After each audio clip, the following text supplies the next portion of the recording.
Hello friends, welcome to Racecourse Academy.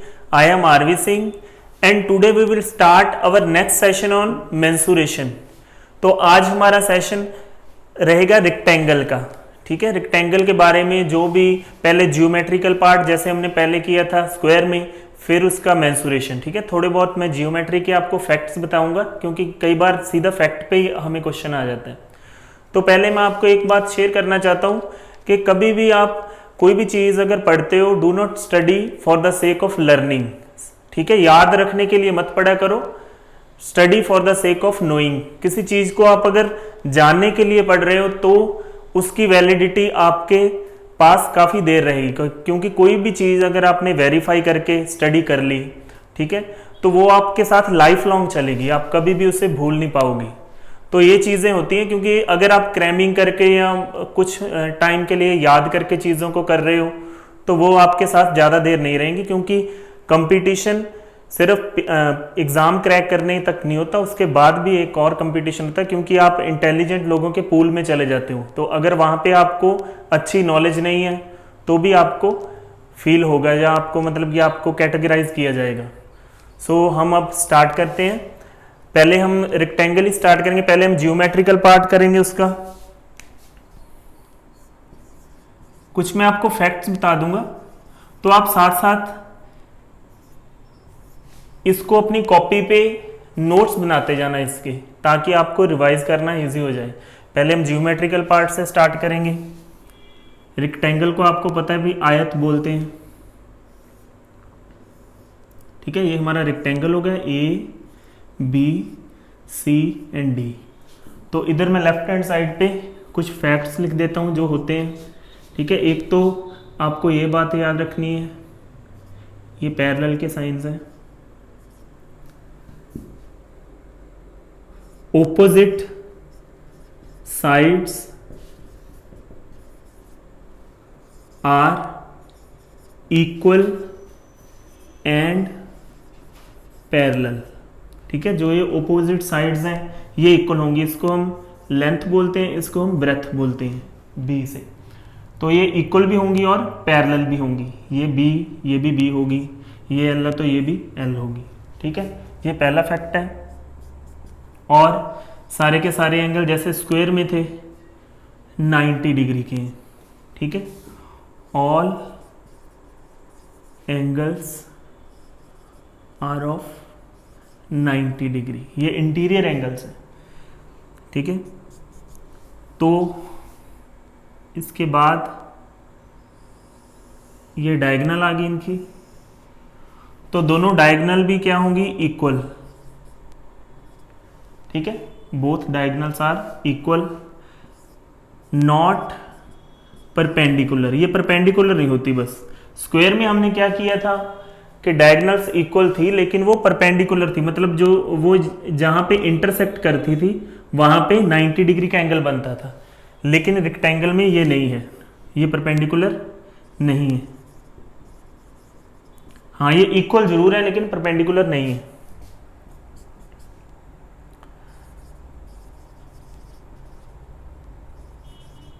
Diagonals are not angle bisector. ठीक है, यहां से जैसे सी वर्टेक्स है तो ये जहां से डायगोनल जा रही है, ये यहां से स्टार्ट हुई है, तो ये एंगल बाइसेक्टर नहीं है। कोई भी डायगोनल यहां से भी एंगल बाइसेक्टर नहीं है, किसी वर्टेक्स से वो एंगल बाइसेक्ट नहीं करती, ये भी आपको याद रखना। लेकिन स्क्वायर में क्या था, एंगल बाइसेक्ट होता था। आप इन चीजों को जब क्लब करके करोगे ना तो याद रखना इजी हो जाएगा।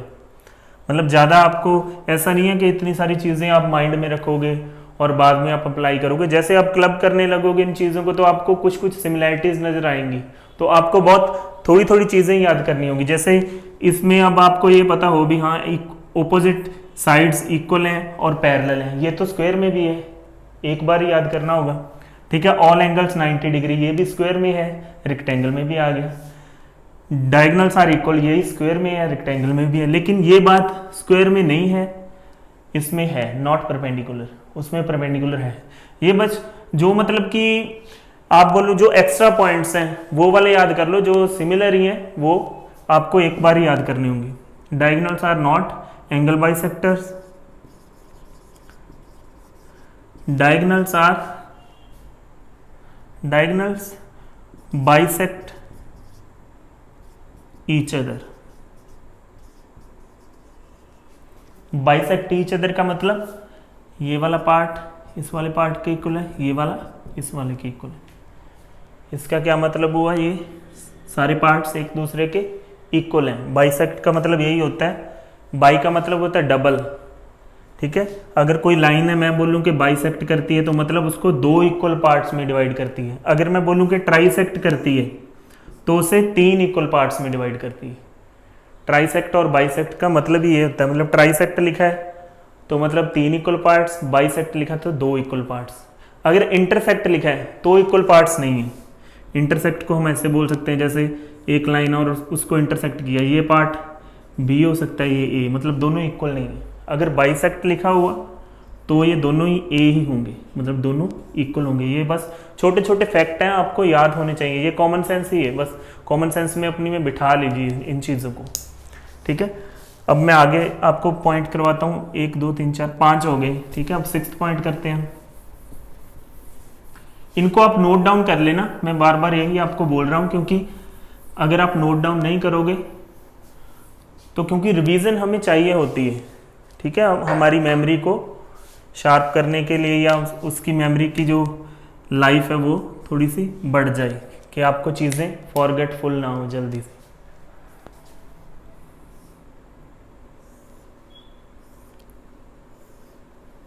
ठीक है, तो जो ये डायगोनल है ये इसके एरिया को दो इक्वल पार्ट्स में डिवाइड करती है। Diagonal divides area equally. एक डायगोनल है, चाहे इधर से लगा लो चाहे उधर से, तो दो इक्वल पार्ट्स में वो डिवाइड करेगी, ठीक है।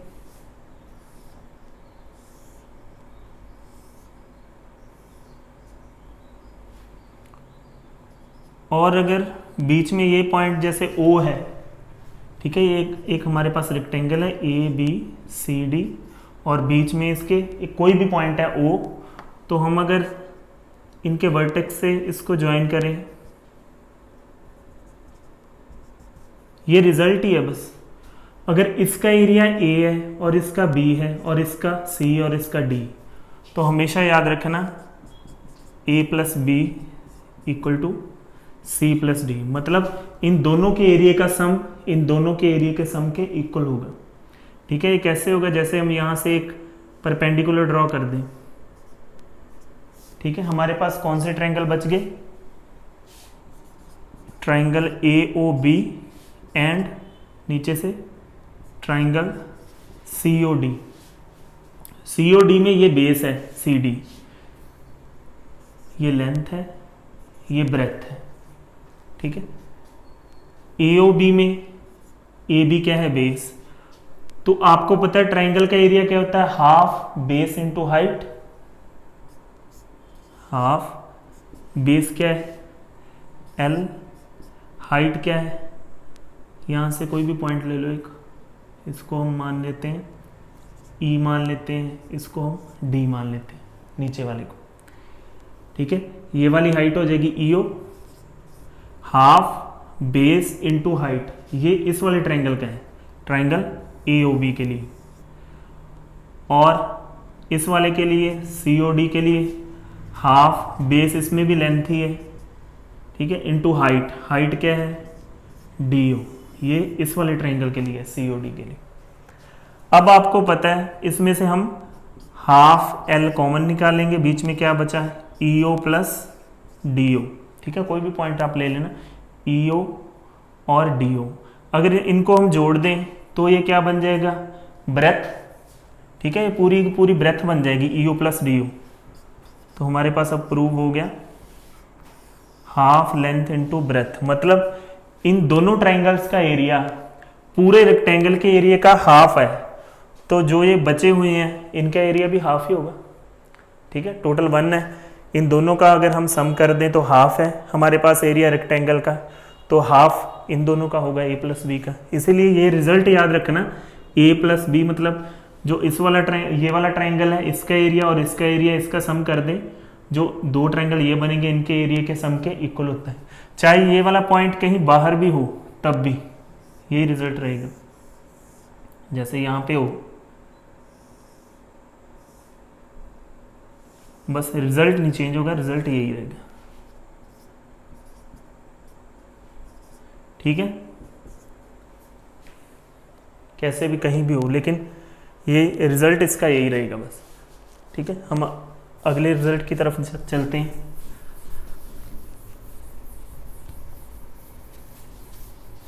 आप वीडियो को पॉज करके इसको नोट डाउन कर सकते हो।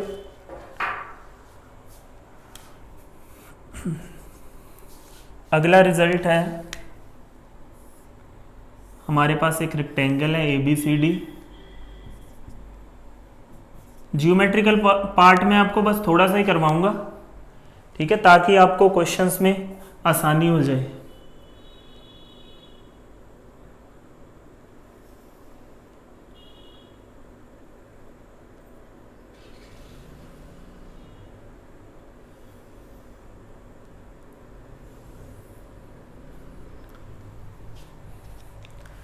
ये वाला फैक्ट है कि अगर आप चारों वर्टिसेस से उनका एंगल बाइसेक्टर ड्रॉ करो, वैसे तो अभी हमने किया था जो कि डायगोनल होती है वो एंगल बाइसेक्टर नहीं होती, लेकिन अगर हम एंगल बाइसेक्टर करें ड्रॉ, मतलब ये वाला भी 45 बच जाए, ये वाला भी 45, ये सभी एंगल 45 45 के हो जाएं।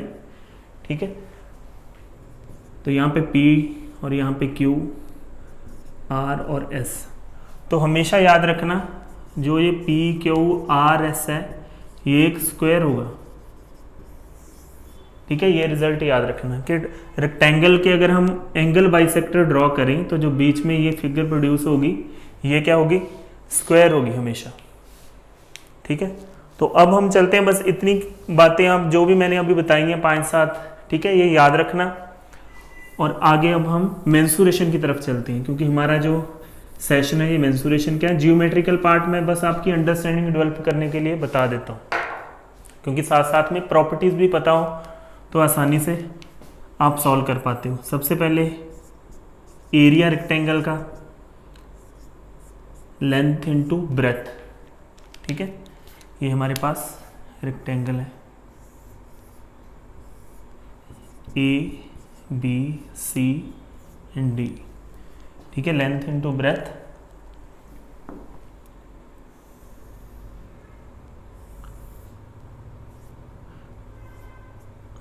अगर आपको ये वाला थीटा दिया हुआ है,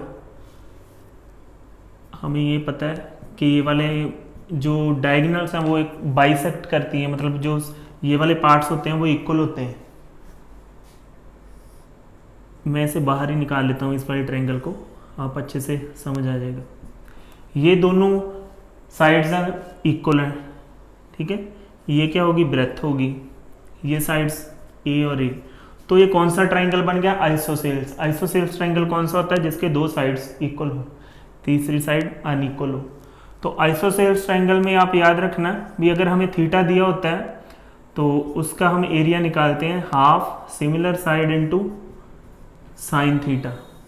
लेकिन आपको इनकी वैल्यू थीटा की पता हो, साइन थीटा की, तो आप थोड़ी बहुत ट्राइग्नोमेट्री की जो अब वो होती हैं रेशियोज, उनकी वैल्यूज़ याद कर लेना।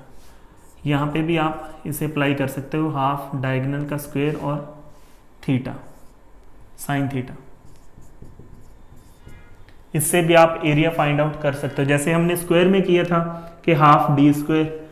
यहाँ पे हमें अगर थीटा दिया हुआ है तो हमें साइन थीटा की वैल्यू पुट करके, अगर सीधी डायगोनली दी हुई है तो डायगोनल से हम एरिया फाइंड कर सकते हैं, अगर हमें लेंथ और ब्रेथ नहीं दी हुई तो।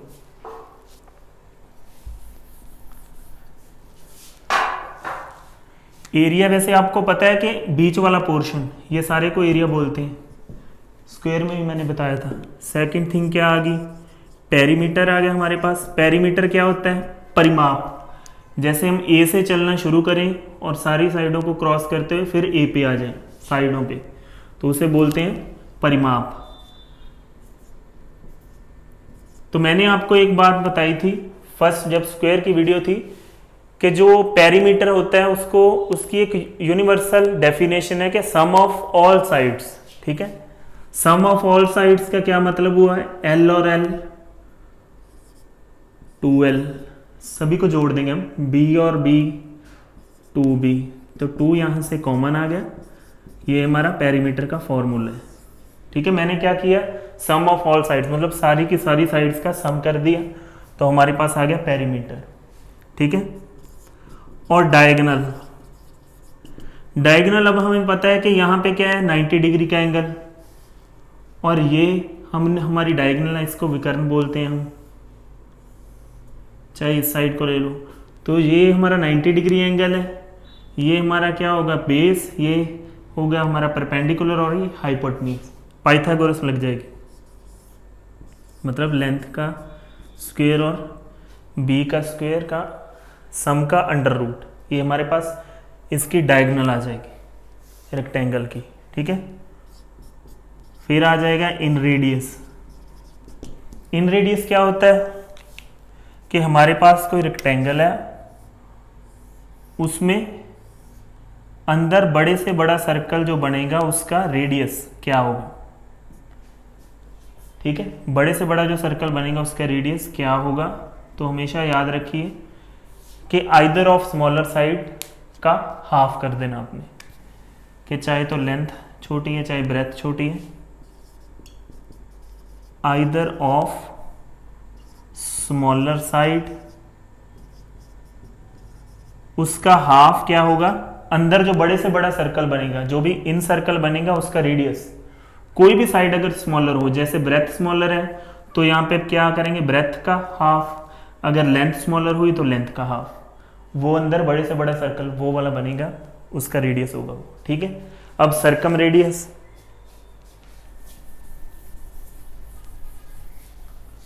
सर्कम रेडियस क्या होता है, जो बाहर बड़े से बड़ा सर्कल बने उसके चारों कॉर्नर्स को टच करता हो,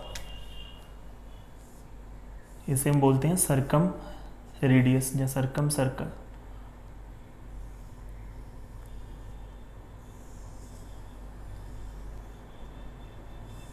ये वही आएगा जैसे स्क्वायर का था, स्क्वायर का भी हमने देखा था ना, सर्कम रेडियस क्या था, उसकी डायगोनल का हाफ, यहां भी सेम ही है, क्योंकि जो भी इस रेक्टेंगल की डायगोनल है वो जो बाहर वाला सर्कल है उसका डायमीटर, ठीक है। ये हमें सर्कम रेडियस मिल जाएगा। सर्कम रेडियस होता क्या है, बाहर जो बड़े से बड़ा सर्कल बने जो इसके कॉर्नर्स को टच करता हो उसका रेडियस,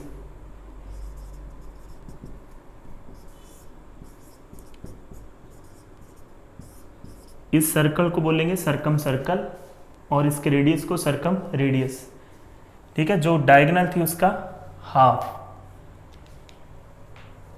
तो अब हम चलेंगे हमारे क्वेश्चंस की तरफ। मैं आपको क्वेश्चंस में कंसेप्ट कराता जाऊंगा, जैसे हमने स्क्वायर में किया था, स्क्वायर के भी हमने क्वेश्चन स्टार्ट किए थे और क्वेश्चन बाय क्वेश्चन हमने उसमें कंसेप्ट भी कर लिए थे, ठीक है। तो अब हम स्टार्ट करेंगे हमारे कंसेप्ट क्वेश्चन से, ठीक है। क्वेश्चन में ही मैं आपको कंसेप्ट बताता जाऊंगा, जैसे हमने पहले स्क्वायर की वीडियो में किया था, फर्स्ट सेशन में किया था। तो calculate the area of a rectangle whose length is 8 metre and breadth is 6 metre.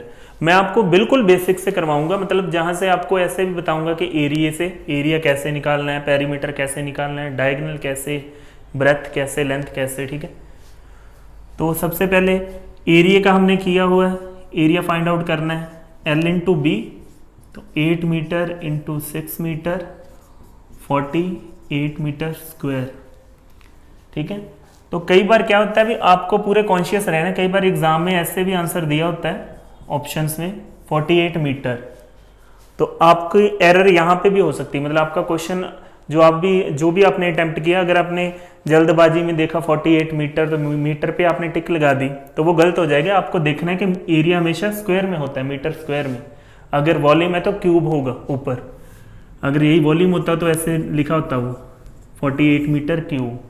तो ये छोटी छोटी वो आपको साइकोलॉजिकली, मतलब हर तरह से आपको देखा जाता है भी आप कितने को एक्यूरेट और कितने कॉन्शियस हो, अवेयरनेस आपकी चेक की जाती है, इसी को एप्टीट्यूड बोलते हैं कि आपका आंसर आ गया, ठीक है, 48 मीटर आपने देखा और जल्दबाजी भी है भी, हाँ 20 सेकंड में आपने अटेम्प्ट करना है, तो 20 सेकेंड्स में आपने 360 डिग्री से हर एंगल से देख लेना भी क्या क्या चीज़ रिक्वायर्ड है और वो आपने सही से अटेम्प्ट की है या नहीं की। ठीक है, इसी को अब हम देखें।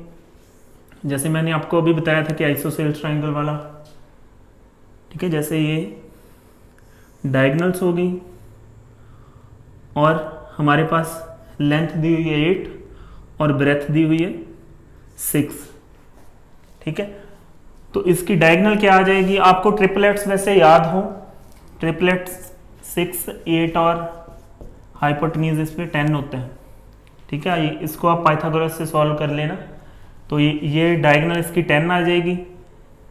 तो जैसे हम इसे एक बार इरेज कर देता हूँ मैं, आपको अच्छे से पता चल जाएगा। जैसे हम इसी रेक्टेंगल को पकड़ें तो हमें पता है भी जो डायगोनल्स हैं वो बाइसेक्ट करती हैं, तो इसकी वैल्यू भी 5 आ जाएगी, डायगोनल का हाफ, क्योंकि डायगोनल तो पूरी थी, मैंने तो हाफ ही ली है, 5 आ गई। ये भी आइसोसेल्स ट्रायंगल बन गया। और नीचे वाला भी, ये 8 है और ये भी 5 और ये भी 5। ठीक है, अगर हम इसका एरिया निकाल के और इसका एरिया निकाल के इनका सम करके डबल कर दें तो भी हमें यही आना चाहिए। ठीक है, क्योंकि अभी हमने बोला है कि जो आइसोसेल्स ट्रायंगल बनता है यहाँ पे, अगर पहले हम इसका एरिया निकालेंगे, आइसोसेल्स ट्रायंगल का एरिया होता है b/4 4a² माइनस b²। ये आइसोसेल्स ट्रायंगल का एरिया होता है। यहाँ पे b होती है जो ये बेस 6/4 4 इंटू 5 का स्क्वायर माइनस 6 का स्क्वायर। ठीक है, 5 का स्क्वायर है 25, 25 इंटू 4 100 माइनस 36 64, 64 किसका रूट होता है, किसका स्क्वायर होता है 8 का। तो यहाँ से हमें निकल के आ गया 12, मतलब इस ट्रायंगल के एरिया हमें मिल गया 12 है। अब इसको इसी आइसोसेल्स में पुट कर लेते हैं कि फॉर्मूले में 8 बेस बाय 4 और 4 5 का स्क्वायर माइनस बेस का स्क्वायर। ठीक है, यहाँ पे 6 था तो 8 आ गया, यहाँ पे 8 है तो यहाँ पे सॉल्व करके क्या आएगा, रूट की वैल्यू 6 आ जाएगी। ठीक है, इसको हम कट करेंगे तो ये भी आ गया हमारे पास 12, इसका एरिया भी हमारे पास 12 आ गया। तो इतने कितने ट्रायंगल होंगे, 1 2 और एक ऐसे ही ऊपर से होगा और एक इधर से। अगर एक ट्रायंगल का एरिया 12 है तो 4 ट्रायंगल है हमारे पास, चारों का मिला के कितना हो जाएगा 48 मीटर स्क्वायर। ठीक है, इस तरह से आप भी थोड़ी क्यूरियोसिटी से आप चीज़ों को देखा करो। ठीक है, अलग अलग तरीके से और क्या क्या मेथड लग सकते हैं, हो सकता है आपका एक IQ लेवल और आप इसमें से कुछ और भी कुछ नया ढूंढ लें। तो अब हम चलते हैं हमारे सेकंड क्वेश्चन की तरफ। The diagonal is 17 centimetre and the area is 120 centimetre square and find the perimeter of a rectangle. हमें डायगोनल गिवन है और हमें एरिया गिवन है। ठीक है, डायगोनल का क्या फॉर्मूला होता है, रूट L² प्लस b², ये हमें डायगोनल मिल गई। और एरिया का क्या फॉर्मूला होता है, L इंटू बी। ठीक है, ये हमें एरिया भी गिवन है। अगर तो आपको ट्रिपलेट याद है तो आप यहाँ से डायरेक्टली फाइंड कर सकते हो L और B क्या होंगे। ठीक है, अगर आपको ट्रिपलेट याद है तो आप क्या देखोगे कि 120 के 2 फैक्टर्स बनने चाहिए। ठीक है, जिनका प्रोडक्ट तो 120 हो और जिनके स्क्वायर का सम 17 के स्क्वायर के इक्वल हो, जिनके स्क्वायर का सम 17 के स्क्वायर के इक्वल हो। मतलब अगर दो हम यहाँ से अगर जिसको ट्रिपलेट याद है वो तो सीधा ही निकाल लेगा, 15 और 8 होते हैं, 15 इंटू 8 होता है 120 और 15 का स्क्वायर करें तो क्या आ जाएगा 225 और 8 का स्क्वायर करें तो 64। ठीक है, और मैंने बोला कि 17 के स्क्वायर के इक्वल आना चाहिए और 17 का स्क्वायर कितना होता है 289, तो ये LHS RHS के इक्वल होना चाहिए। तो ये आपके पास आ गया 289 इज इक्वल टू 289, तो ये सेटिस्फाई होगी कंडीशन। तो ये आपकी L आ गई लेंथ और ये आ गई आपकी ब्रेथ। अगर आपको ये ट्रिपलेट नहीं याद तो कैसे फाइंड करना है, क्योंकि कई बार रूट में भी आंसर हो सकता है कि आपका परफेक्ट स्क्वायर रूट ना हो। ठीक है, तो क्या करोगे आप, दोनों तरफ अगर स्क्वायर करोगे तो ये रूट कैंसिल हो जाएगा। ठीक है, यहाँ से आपकी क्या वैल्यू आई, L² और B² हो गया हमारा 289 के इक्वल। अगर आपने अलजबरा थोड़ा बहुत पढ़ा है तो आपको पता है कि ए स्क्वायर प्लस बी स्क्वायर किसके इक्वल होता है। इसके दो रिजल्ट होते हैं, ए प्लस बी का होल स्क्वायर और -2ab। ठीक है, दूसरा इसका रिजल्ट होगा a माइनस बी का होल स्क्वायर प्लस 2ab।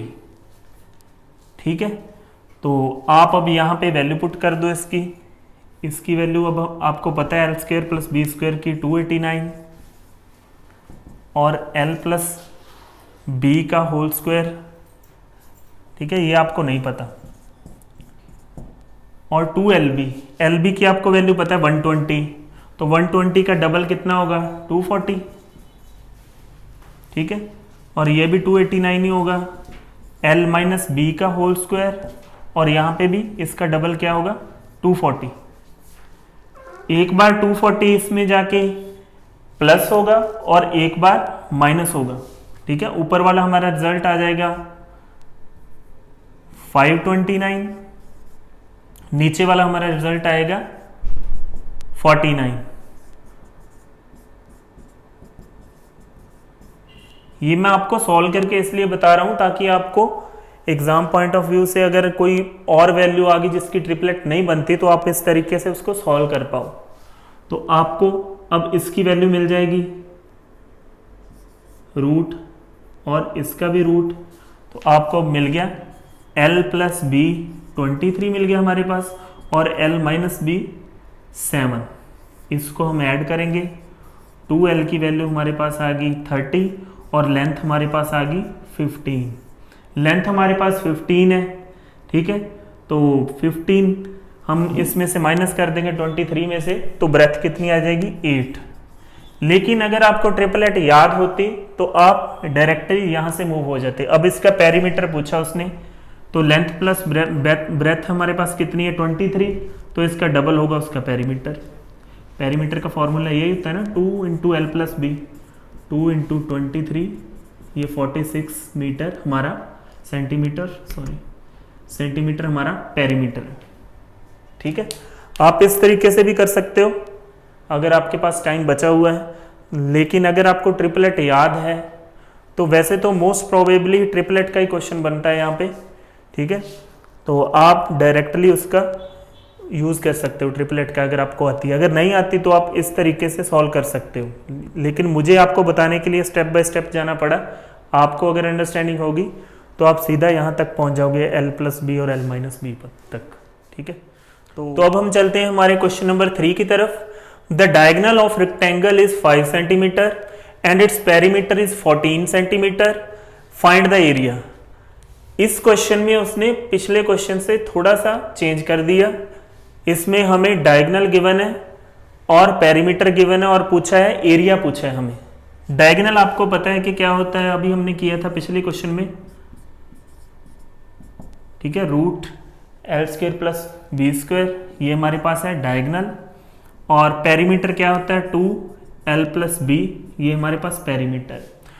तो ये हम इसे कैंसिल कर देंगे तो हमारे पास l प्लस बी की वैल्यू आ गई 7। ठीक है, तो अब यहाँ से अगर आपको ट्रिपलेट पता है तो आपको पता चल जाए कि दो वैल्यूज आपको चाहिए जिनका सम हो 7 और जिनके स्क्वायर का सम हो 5 के स्क्वायर के इक्वल।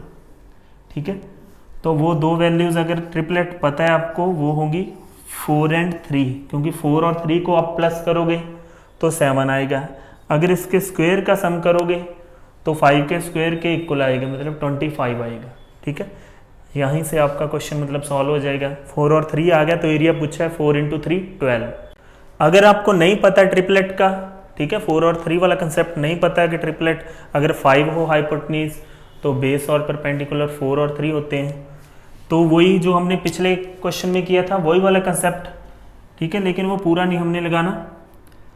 जैसे हमें पता है यहाँ पे L square plus B square हमारे पास आ गया था 25, तो इसकी वैल्यू क्या होगी ए स्क्वायर प्लस बी स्क्वायर की, एल प्लस बी का होल स्क्वायर। क्योंकि हमारे पास एल प्लस बी की वैल्यू है तो हम नेगेटिव वाला नहीं यूज़ करेंगे।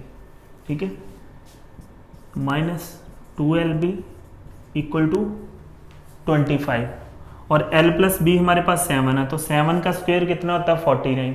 तो 49 इधर तो पॉजिटिव का उधर जाके नेगेटिव हो जाएगा, ठीक है। तो 49 में से अगर हम 25 कट करेंगे तो हमारे पास कितना रिजल्ट आएगा,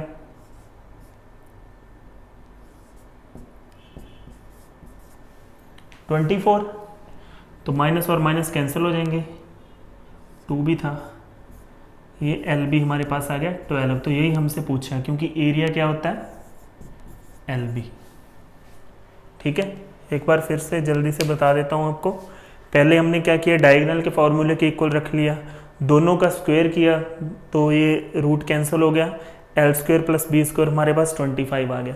तो हमें वैल्यू क्या पता थी एल प्लस बी की, इसीलिए हमने पिछले क्वेश्चन में हमने एल माइनस बी का होल स्क्वायर भी यूज़ किया था, लेकिन हमारे पास यहाँ पे एल प्लस बी की वैल्यू है तो हमें इसी से एरिया मिल जाएगा। तो हमने L square plus B square को पुट किया, एल प्लस बी का whole square minus 2LB is equal to 25 और एल प्लस बी की वैल्यू थी 7, ठीक है। 7 का मैंने स्क्वायर करके राइट हैंड साइड पे लेके गए तो माइनस का, तो इधर बचा हमारे पास minus two L B equal to -24 और 2 से 2 कैंसिल हो गया, माइनस से माइनस, और हमारे पास L into B 12 centimetre square, ठीक है। तो अब हम चलते हैं हमारे नेक्स्ट कंसेप्ट की तरफ। तो अब बोर्ड पे है क्वेश्चन नंबर 4, ठीक है। A took 15 seconds to cross a rectangular field diagonally walking at the rate of 52 meter per minute and B took the same time to cross the same field along its side walking at a speed of 68 meter per minute, ठीक है। वही question है, बस उसने थोड़ा सा change करके पूछ लिया हमें, ठीक है। एक रेक्टेंगुलर फील्ड है जिसकी हमें ना तो लेंथ पता है ना ब्रेथ पता है, ठीक है। तो उसने बोला है कि जो ए है वो तो डायगनली जाता है यहां से यहां तक, इसे हम पी क्यू आर, क्योंकि पर्सन्स का नाम ही ए और बी है। वो क्यू से आर तक जाता है 58 मीटर पर मिनट की स्पीड से, और कितने सेकंड्स लेता है 15 सेकंड, सॉरी 52 है, 52 metre per minute, 52 metre per minute ये स्पीड है, और ये सेकंड्स में है, इसको भी मैं मिनट में कर लेता हूं। स्पीड इनटू टाइम क्या होता है डिस्टेंस, तो ये आपके पास डिस्टेंस आ गया डायगनली क्यू से आर तक, मतलब हमें रेक्टेंगल की डायगनल मिल गई। सेकंड पर्सन है बी, वो भी सेम ही टाइम लेता है, मतलब 15.60 सेकंड से मिनट्स, ठीक है। और उसकी स्पीड कितनी है 68 मीटर पर मिनट, तो ये स्पीड इनटू टाइम ये हमारे पास आ गया अलोंग, मतलब क्यू से एस और एस से आर, दो साइड पे चला वो एल प्लस बी, ये हमारे पास एल प्लस बी आ गई, ये हमारे पास आ गई डायगनल, ठीक है। ये हमारे पास आ गई एल प्लस बी। तो आपको अगर ट्रिपलेट याद है तो आपको क्या करना है, इसको 2 नंबर्स में ब्रेक करना है 17 को, कि उसका सम तो बने 17 और उनके स्क्वायर का सम बने 13 का स्क्वायर, तो वो है 12 and 5। और जो दूसरा मेथड है वो मैंने आपको पिछले क्वेश्चन में करवा दिया था, वो आपका होमवर्क समझिए आप इन्हीं पे 12 जो आपको जो वैल्यू दी हुई है डायगोनल और सम ऑफ साइड्स, इन पे आप अप्लाई करके फाइंड करिए एरिया को, ठीक है। तो इसका एरिया कितना हो जाएगा, 12 और 5 है हमारे पास, L 12 है और B है 5, तो हमारे पास एरिया आ गया 60 मीटर स्क्वायर फील्ड का। दूसरा आपने खुद करना है, क्योंकि अभी मैंने पिछले क्वेश्चन में करवाया था, तो आपका रिवीजन भी हो जाएगा और आपको ये अप्लाई करना भी आ जाएगा, ठीक है। इसमें कुछ भी चेंज नहीं था, बस उसने थोड़ा सा फॉर्मेट ही चेंज किया था, वैल्यूज ही चेंज थी। तो अब हम चलते हैं हमारे नेक्स्ट क्वेश्चन की तरफ। तो अब हमारा फिफ्थ क्वेश्चन है, the drawing room of a house is 10 metre by 6 metre. Length और ब्रेथ को ऐसे भी लिख देते हैं, मल्टीप्लिकेशन में भी लिख देते हैं, यहाँ पे ऐसे भी हो सकता है 10 मीटर इंटू 6 मीटर। तो जरूरी नहीं है स्पेशली मेंशन्ड हो कि 10 लेंथ है और 6 मीटर ब्रेथ है, तो आपकी ये अंडरस्टैंडिंग होनी चाहिए। And it is to be covered with carpet of width 1 metre and 50 centimetre. Find the length of carpet required. ठीक है, तो ये कंसेप्ट है कि उसने हमें रूम का डायमेंशन दे दिए, फर्श की जो फ्लोर होती है उसकी उसने डायमेंशन दे दी। तो उसने बोला कि उस वहाँ पे उसने कारपेट लगाना है, मतलब ठीक है, वहाँ पे गलीचा वगैरह बिछाना है, और वो चाहता है कि पूछना चाहता है हमसे कि वो कितनी, उसकी लेंथ कितनी लगेगी। विड्थ उसने बता दी। तो आपको एक बात तो याद होगी, प्रैक्टिकली जब कहीं भी आप कभी कपड़ा लेने जाते हो तो वो आपको लेंथ के हिसाब से मेजर करके देता है, ना कि विड्थ के हिसाब से। विड्थ आपको बता देता है, बस एक बार बताता ही है स्टार्टिंग में कि विड्थ इसकी इतनी है। तो जब वो आपको मेजर करके देता है वो लेंथ ही मेजर करके देता है हमेशा। ठीक है, तो उसने हमें लेंथ ही पूछी, तो वो पैसे भी जो चार्ज करता है वो लेंथ के हिसाब से करता है। तो हम कैसे करेंगे अब,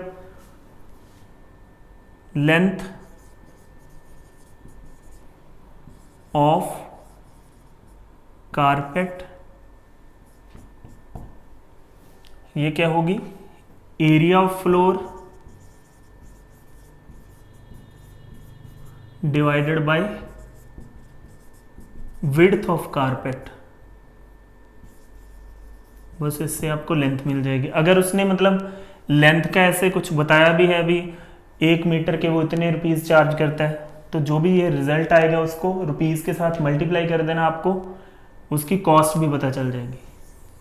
ठीक है, जो भी ये रिजल्ट आएगा, अगर कॉस्ट दी हुई है तो उसको कॉस्ट के साथ भी मल्टीप्लाई कर दो। इस क्वेश्चन में तो नहीं है, लेकिन आप याद रख लेना ये बात भी। तो एरिया यहाँ पे कितना है, 10 मीटर इंटू 6 मीटर। तो विड्थ कितनी है उसकी, 1.5 मीटर, क्योंकि हमें डायमेंशन सेम होनी चाहिए हमारे पास। तो ये पॉइंट हटेगा तो 10 कहाँ पे जाएगा, ऊपर जाएगा। ठीक है, तो इससे कट हो जाएगा 5 और 2, ये हमारे पास आ गया 40 मीटर लेंथ होनी चाहिए उस कारपेट की। ठीक है, ये क्वेश्चंस प्रैक्टिकल क्वेश्चन है। अगर कोई रूम 10 बाय 6 का होगा और उसमें हमने 1.5 मीटर वाला कारपेट लगाना होगा तो वो इतना ही लगेगा प्रैक्टिकली। ये लाइव एग्जांपल्स हैं, इनको अगर आप प्रैक्टिकल एग्जिस्टिंग वर्ल्ड से रिलेट करके अगर स्टडी करोगे तो आप कभी भी भूलोगे नहीं। इसीलिए मैं आपको बोलता हूँ कि आप थोड़ी सी क्यूरियोसिटी से चीज़ों को सीखा करो, चीज़ों को याद मत किया करो, तो आपकी मतलब लाइफ टाइम ये चीज़ें आपके साथ रहेंगी और डेली लाइफ में ये काम भी आती हैं। इसीलिए एग्ज़ाम में हमेशा आप सोचो कि एप्टीट्यूड ही क्यों पूछा जाता है, क्योंकि जो हमारे प्रैक्टिकली जो लाइफ में चीज़ें काम आती हैं उसी पे बेस्ड क्वेश्चन पूछे जाते हैं। अब हम चलते हैं हमारे क्वेश्चन नंबर 6 की तरफ। It is propose to do a marble flooring of a showroom of dimension 30 metre long and 15 metre broad. The size of a marble is 2 metre by 1.5 metre at the rate of 100 rupees per piece. Find the number of marbles and total cost. ठीक है, तो उसने हमें बोला है कि एक showroom है, उसमें उन्होंने बोला कि एक मार्बल का उन्होंने काम करवाना है। ठीक है, तो उसकी डायमेंशन उसने बता दी। उसकी डायमेंशन कितनी है, 30 मीटर वो लॉन्ग है और 15 मीटर ब्रॉड है। तो उसने एक साइज भी बता दिया है, एक मार्बल के पीस का साइज है 2 मीटर बाय 1.5 मीटर।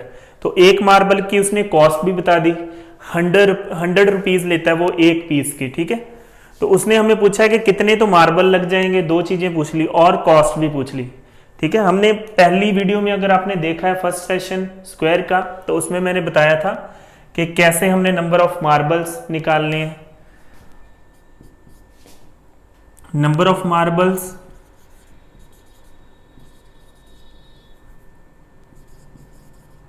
वो हमने निकालने हैं, तो हम क्या करेंगे, जो टोटल एरिया है फ्लोर का उसको हम मार्बल के एक पीस से डिवाइड कर देंगे। Area of floor divided by area of peace of marble. ठीक है, इतने में से हमें हाफ क्वेश्चन का आंसर मिल गया, नंबर ऑफ मार्बल्स। तो उसने हमें पूछा है कि कॉस्ट, तो इनटू कॉस्ट भी कर दो, यहीं से आपको दोनों आंसर मिल जाएंगे। अब एरिया कितना आ जाएगा फ्लोर का 30 इंटू 15, ठीक है, और मार्बल का 2 इंटू 1.5, और कॉस्ट कितनी है 100 रुपीज़ एक मार्बल की। तो इसको हम कैलकुलेशन करेंगे, 15 से 15 कट हो जाएगा, ठीक है, तो ये भी 5 से कट हो जाएगा। तो हमारे पास मार्बल्स आ गए 150, ठीक है। टोटल मार्बल्स कितने लगेंगे, इस वाले पोर्शन को हमने बाद में काउंट करना है, ये रुपीज़ वाला, क्योंकि कॉस्ट उसने लास्ट में पूछी है, पहले मार्बल्स पूछी है। नंबर ऑफ मार्बल्स आ गए 150, कॉस्ट पूछी है तो एक मार्बल 100 रुपीज़ का है, तो ओवरऑल कितने लग जाएंगे 15,000 रुपीज़, ठीक है, इतनी इन्वेस्टमेंट उसकी हो जाएगी। तो आप इन चीज़ों को नोट कर लिए, ये सारे के सारे मैं आपको फिर बता रहा हूँ कि ये सारे कंसेप्ट्स हैं, मैं क्वेश्चंस के थ्रू ही आपको करवा रहा हूँ, क्योंकि आपको अगर मैं ओनली कंसेप्ट्स करवाऊँ, ठीक है, तो आपको क्वेश्चन अगर आपके सामने आ जाए तो आपको पता ना चले कैसे अप्लाई करना है। अगर हम क्वेश्चंस के थ्रू कर लेंगे तो आपको कभी भी कोई डाउट नहीं बचेगा, ठीक है। तो अब हमारा question number 7, find the least number of square tiles and their size needed for the flooring a hall 20 metre long and 16 metre wide. ठीक है, इस क्वेश्चन का थोड़ा सा कंसेप्ट चेंज हुआ पहले वालों में से। वो बोलता है एक फ्लोर है 20 बाय 16 की, ठीक है, तो उसने लीस्ट बोला है, लीस्ट नंबर ऑफ टाइल्स, लगानी भी स्क्वायर टाइल्स है और वो लगानी भी क्या है, कम से कम लगानी है। अब आप एक वैसे सोचिए अपनी अंडरस्टैंडिंग से, अगर हमने कम से कम जो कोई यहाँ पे स्क्वायर टाइल्स लगानी है तो उसका साइज बड़े से बड़ा होना चाहिए, तभी कम से कम लगेगी, क्योंकि अगर छोटी से छोटी होंगी तो ज़्यादा से ज़्यादा लगेंगी। अगर उसने बोला कि लीस्ट कम से कम टाइल्स तब लगेंगी जब हमें बड़ी से बड़ी टाइल मिलेगी। तो बड़ी से बड़ी टाइल हम फाइंड करने के लिए क्या करेंगे, इनका HCF, हाईएस्ट कॉमन फैक्टर। जब लीस्ट बोला हो तो हमें जो गिवन साइड्स हैं उनका HCF फाइंड करना है और उसको एरिया के साथ डिवाइड कर देना। जो भी ये आएगी HCF से, ये आएगी साइड। HCF क्या होता है, HCF आपको वैसे यहाँ पे आपको बेसिक सी बात बता देता हूँ। कोई भी बड़ा से बड़ा नंबर का टेबल, ठीक है, बड़े से बड़ा नंबर जो इन दोनों को डिवाइड करता हो, वैसे तो 2 भी करता है, ठीक है, और 4 भी करता है। HCF में वैसे ऐसे होता है 2 का स्क्वायर, इसके ये फैक्टर आ गए, 16 में 2 रेज़ टू पावर 4। HCF में क्या होना चाहिए, कॉमन, दोनों में कॉमन क्या है, 2 है, ठीक है, 2 की स्मॉलेस्ट पावर 2 है, तो HCF हमारे पास आ गया 4। मतलब इसका क्या मतलब है कि जो भी यहाँ पे बड़ी से बड़ी टाइल लग सकती है उसकी साइड होगी 4 मीटर, ये साइड आई है। तो अब हमने फिर पिछले क्वेश्चन की तरह ही, जैसे हमने फाइंड करना है नंबर ऑफ टाइल्स, तो क्या करेंगे, इस टोटल एरिया को एक स्क्वायर टाइल के एरिया से डिवाइड कर देंगे। टोटल एरिया कितना है 16 इंटू 20, और स्क्वायर टाइल का एरिया, क्योंकि स्क्वायर टाइल का एरिया की हमने साइड फाइंड की है, तो स्क्वायर का एरिया होता है साइड का स्क्वायर। तो हमारे पास ओवरऑल 20 टाइल्स लग जाएंगी, लीस्ट, कम से कम, ठीक है। तो ये भी था हमारा कंसेप्ट। तो अब हम चलते हैं हमारे क्वेश्चन नंबर 8 की तरफ। तो ये अब हमारा 8th क्वेश्चन, ये एक नया कंसेप्ट है, ठीक है, हमने स्क्वायर में भी किया था। If the length of rectangle is increased by 10% and breadth is increased by 20%, then what would be the net change in area. तो उसने हमें बताया, पूछा है कि अगर लेंथ को हम 10% इंक्रीज कर दें और ब्रेथ को हम 20% इंक्रीज कर दें तो एरिया में कितना चेंज आएगा, ठीक है। दोनों चीज़ हम बढ़ाएंगे तो एरिया में चेंज तो आएगा ही। तो जैसे मैंने आपको स्क्वायर वाली वीडियो में बताया था, अगर हम लेंथ को 10% इंक्रीज करेंगे तो वो कितनी हो जाएगी, टोटल तो 100% होती है, वो हो जाएगी हमारे पास 110, इसको हम 1 लिख सकते हैं, ठीक है। तो ब्रेथ है जो हमारे पास वो हमने 20% इंक्रीज की है, इसे हम 1.2 लिख सकते हैं, ठीक है। अब लेंथ हमारे पास 1.1 है और ब्रेथ हमारे पास 1.2 है और एरिया 12 इंटू 11 132। तो इसको अगर परसेंटेज में चेंज करना है तो हमारे पास आ गया एरिया 132%। तो वो 100 से कितना इंक्रीज हो गया, 32%। लेकिन अगर आपको फैक्टर्स ये याद हैं, आपको प्रैक्टिस कर करके ये इन पे काफ़ी आपकी अगर एक्यूरेसी बन गई तो आप वर्बली कर पाओगे इसे। जैसे अभी यहाँ पे अगर यहाँ पे होता कुछ, अगर यहाँ पे होता कि इसे 30% इंक्रीज किया गया है, ठीक है, और इसे 40% इंक्रीज किया गया है ब्रेथ को, तो एरिया में कितना चेंज आएगा। 30% इंक्रीज किया गया तो 1.3, 40% इंक्रीज किया गया तो 1.4 और 13 इंटू 14 182। तो ये हमारा आंसर है, 82% एरिया बढ़ जाएगा, ठीक है। तो इसी क्वेश्चन को और किस तरीके से वो पूछ सकते हैं, दोनों डिक्रीज भी हो सकते हैं, दोनों एक इंक्रीज और दूसरा डिक्रीज हो सकता है। जैसे यहाँ पे वो बोले कि ये डिक्रीज है और ये वाला इंक्रीज ही रहने दे, ठीक है। अगर उसने 30% लेंथ को डिक्रीज कर दिया तो टोटल कितनी होती है 100, तो बच कितनी गई 70%। 70% को हम 0.7 लिखेंगे और ब्रेथ को उसने 40% ही इंक्रीज किया, ये हमारे पास आ जाएगा 1.4। तो एरिया में कितना चेंज आएगा 0.7 इंटू 1.4 0.98%, सॉरी 0.98। इसको हम परसेंट में कन्वर्ट करेंगे तो कितना बनेगा ये 98%। तो 100 से ये कम हो गया एरिया, क्योंकि टोटल कोई भी चीज़ 100% होती है, तो 100 से ये कितना कम है 2%। तो हमारा आंसर होगा 2% डिक्रीज इन एरिया, ठीक है। एक डिक्रीज था एक इंक्रीज था, ये दोनों भी डिक्रीज हो सकते हैं। इसे भी अगर उसने डिक्रीज ही बोला हो तो कैसे करना है, मेथड यही है, बस आपको बस चीज़ों को जज करना है, मतलब इनको देखना है कि कैसे, अगर इंक्रीज बोला तो उसे 1 पॉइंट समथिंग लिखना है, डिक्रीज बोला तो उसे 0 पॉइंट समथिंग लिख देना है। अगर दोनों ही डिक्रीज होता कि एक को ने 30% डिक्रीज कर दिया और दूसरे को 40% डिक्रीज कर दिया, तो एरिया कितना बचा 42%। तो टोटल कितना होता है 100% और बचा कितना 42%।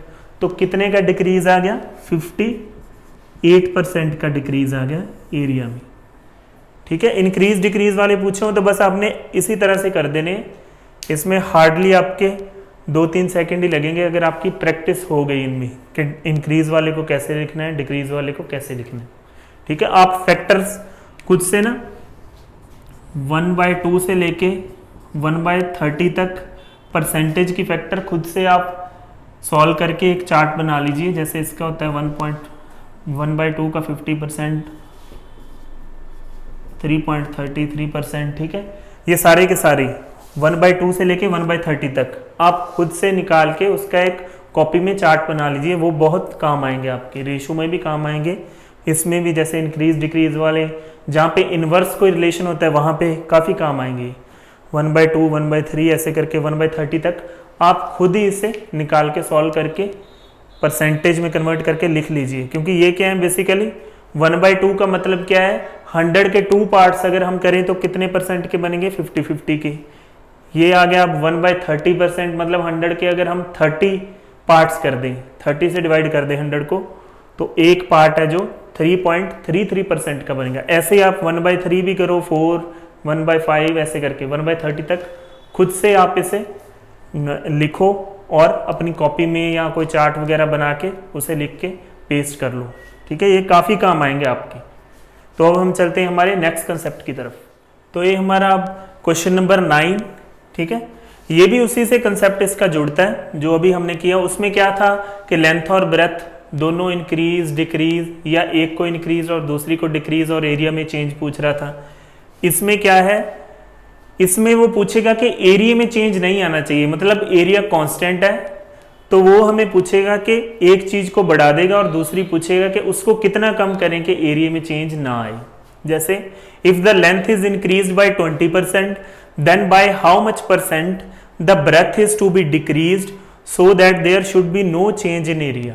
ठीक है, वो कहता है कि अगर कोई भी उसके पास कोई रेक्टेंगुलर प्लॉट है, उसकी वो लेंथ है जो उसको 20% इंक्रीज कर दे, ठीक है, तो वो एरिया में चेंज नहीं चाहता, मतलब एरिया है जो वो 100% ही होना चाहिए, एरिया में कोई चेंज नहीं आना चाहिए। लेंथ को उसने बढ़ा दिया 20% और ब्रेथ को वो बोलता है कितना डिक्रीज करे कि एरिया में कोई चेंज ना आए, एरिया 100% ही रहे। तो आपको ये पता होना चाहिए कि यहाँ पे मैंने 20% इंक्रीज का 6/5 क्यों लिखा, क्योंकि 20% इंक्रीज होता है 120%। ठीक है, इसको अगर हम कैंसल आउट भी करेंगे तो हमारे पास आ जाएगा 6/5। तो ब्रेथ हमारी कितनी होनी चाहिए, 5/6। ठीक है, 5/6 का क्या मतलब हुआ कि 6 वो थी और अब कितनी रहेगी 5, कितनी डिक्रीज होगी 1, तो उसका डिक्रीज कितना हुआ 1/6। 1/6 की आपको वैल्यू पता होनी चाहिए 16.67%। ठीक है, ये आप जो अब मैंने आपको पिछले क्वेश्चन में बोला था कि 1 फ्रैक्शन वैल्यूज को परसेंटेज में कन्वर्ट करके आप खुद ही लिख लेना। ठीक है, तो 1/2 से लेकर 1/30 तक। तो आपको अब यहाँ पे इनवर्स रिलेशन था, लेंथ है 6/5 तो ब्रेथ कितनी होगी उसका रेसिप्रोकल। अगर एरिया कांस्टेंट है तो एरिया अगर हमने कांस्टेंट रखना है तो ये क्या होंगे, इनवर्स रिलेशन हो जाएगा इनका लेंथ और ब्रेथ का। ठीक है, अगर लेंथ 6/5 है तो ब्रेथ कितनी हो जाएगी 5/6। अगर लेंथ 7/5 होती तो ब्रेथ कितनी हो जाती 5/7। तो जब आपको अगर यहाँ पे वैल्यू पता होगी 1/7 की, तो आप 2 से मल्टीप्लाई करके 2/7 की वैल्यू परसेंटेज में फाइंड आउट कर सकते हो। अगर नहीं पता तो इसको 100 से मल्टीप्लाई कर दो फिर भी आ जाएगा। ठीक है, अगर आपको यहाँ पे पता नहीं है तो इसको आप 100 से मल्टीप्लाई करोगे तो भी आपके पास यही रिजल्ट आ जाएगा, ऐसे वाला। ठीक है, 16/3%। लेकिन अगर आप लिख लोगे तो ये आपके काफ़ी काम आएंगी। ठीक है, ये इनवर्स रिलेशन है, जहां कहीं एरिया कांस्टेंट है तो लेंथ और ब्रेथ का इनवर्स रिलेशन हो जाता है। अगर आपको फ्रैक्शन से याद है तो आप वर्बली बोल सकते हो। अगर आपको पता होता है कि 20% किसी चीज़ को इंक्रीज करें तो वो होता है 6/5। जैसे इसकी बजाय कुछ और होता, लेंथ को अगर वो बोलता कि 25% इंक्रीज करना है तो ब्रेथ को कितना डिक्रीज करें कि एरिया में चेंज ना आए। अगर आपको पता है कि 25% इंक्रीज होता है 5/4, ठीक है, तो हमें पता है कि एरिया में चेंज नहीं आना चाहिए और लेंथ और ब्रेथ का रिलेशन क्या होगा, इनवर्स रिलेशन। अगर लेंथ 5/4 है तो ब्रेथ कितनी होगी 4/5। तो 4/5 क्या होता है 80%, मतलब डिक्रीज कितना हुआ 20%। तो आप वर्बली बोल दोगे अगर आपको फ्रैक्शन वैल्यूज वर्बली याद हैं तो।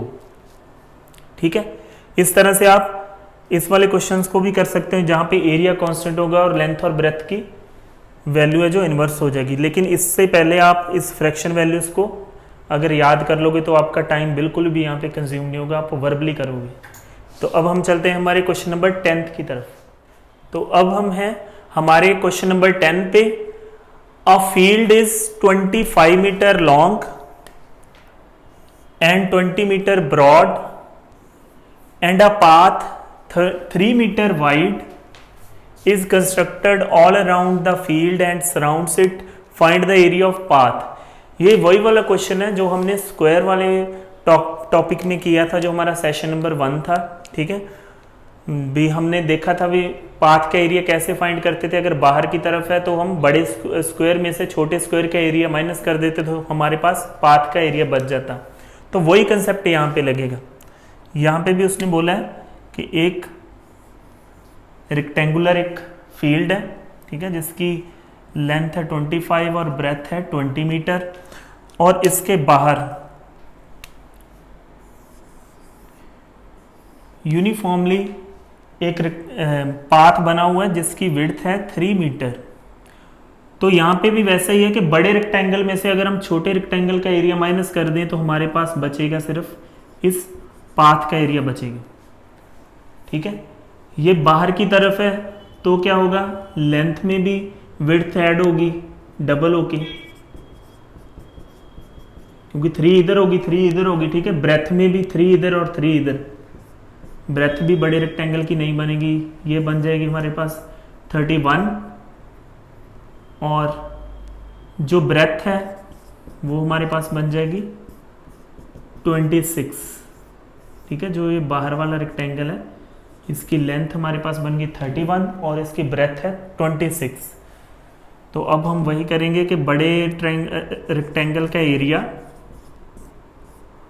उसमें से अंदर वाले रेक्टेंगल का एरिया माइनस कर देंगे तो हमारे पास आ जाएगा पाथ का एरिया।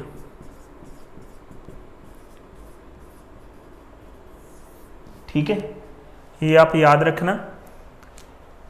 यहां से एक रिजल्ट भी बनता है, बाहर वाला रेक्टेंगल बनेगा, विड्थ को अगर हम a मान लें उसकी डायमेंशंस ये बन जाएंगी, उसमें से हमने अंदर वाले रेक्टेंगल का एरिया माइनस कर देना है और हमारे पास पाथ का एरिया आ जाएगा। ठीक है, इसको अगर हम सिंप्लीफाई करें तो हमारे पास LB L2A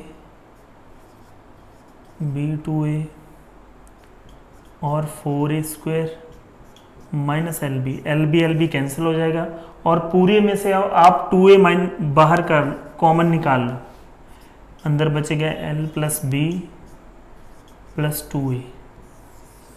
इस रिजल्ट में भी आप अगर वैल्यू पुट कर दोगे यही बात, लेकिन यहाँ पे आपने L और B ओरिजिनल पुट करनी है। ओरिजिनल कितनी है, 2 इंटू 3A विड्थ है, 2 इंटू विड्थ। ठीक है, L कितनी है 25 और ब्रेथ कितनी है 20 प्लस 2 इंटू विड्थ। ठीक है, 25 और 20 45, 45 और 6 51, 51। तो ये भी यहाँ से भी आपका एरिया आ जाएगा 306 मीटर स्क्वायर। आप ये रिजल्ट भी याद रख सकते हो, इसमें ओरिजिनली आपने L और B डाल देनी जो ओरिजिनल क्वेश्चन में गिवन है। ठीक है, ये आप ऐसे भी याद रख सकते हो। अगर आगे उसने कॉस्ट कुछ पूछी है तो कॉस्ट के साथ लास्ट में मल्टीप्लाई कर दो, आपके पास कॉस्ट भी आ जाएगी। ठीक है, तो अब हम चलते हैं हमारे क्वेश्चन नंबर 11 की तरफ। A garden is 30 metre long, 20 metre broad, it has 1.5 metre wide pavement all around it both on its inside and outside. Inside and outside. Find the area of pavement. मतलब एक garden है, उसके उसने बाहर भी पक्का करवा रखा है कुछ ना कुछ, मतलब कोई गार्डन के साथ यहाँ पे कोई पाथ चल रहा है, वहाँ पे उसने कोई टाइल्स वगैरह लगी हुई हैं, और अंदर की साइड भी, दोनों साइड ही, बाहर भी और अंदर भी। ठीक है, जो अभी हमने क्वेश्चन किया था वो था सिर्फ बाहर की तरफ, ये क्वेश्चन है बाहर भी और अंदर भी, दोनों तरफ। पहले हम इसका डायग्राम ड्रॉ कर लेते हैं। जैसे ये हमारे पास एक रेक्टेंगुलर फील्ड है। ठीक है, तो 1.5 मीटर है बाहर भी और अंदर भी।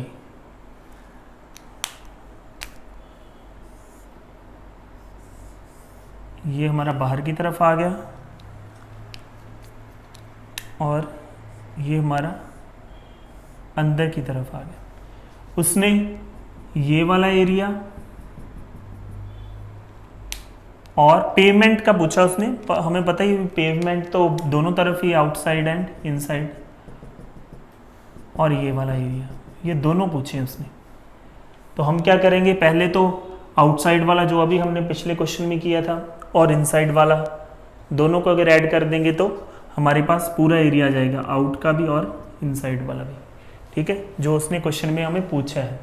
तो हम क्या करेंगे, पहले इन दोनों का रिजल्ट निकाल लेते हैं। मैं आपको डायरेक्टली रिजल्ट ही दे दूंगा। जो अभी हमने किया था आउटसाइड का रिजल्ट क्या था, 2 into width length plus breadth, ठीक है, प्लस 2 इंटू विड्थ, ये था आउटसाइड अगर हो एरिया, आउटसाइड पाथ का एरिया।